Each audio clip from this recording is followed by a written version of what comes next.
மாமா ஒரு நல்ல போட்டோ எடுத்தாங்கம்மா. பாருங்க போஸ்ட் போடணும், அதனால நல்லா எடுத்து கொடுங்க. யாரை பார்த்து சொல்ற? எப்படி போட்டோ எடுக்கிறேன்னு மட்டும் பாரு. நில்லு.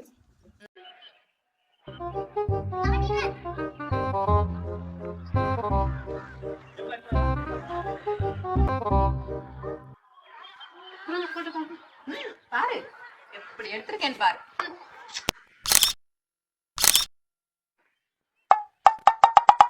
அடுத்த போட்டோ பாரு, இன்னும் சூப்பரா இருக்கும்.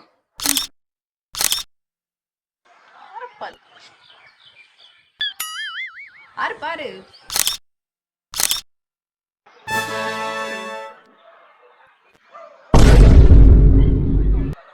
இந்த மாதிரி பால் அடுப்புல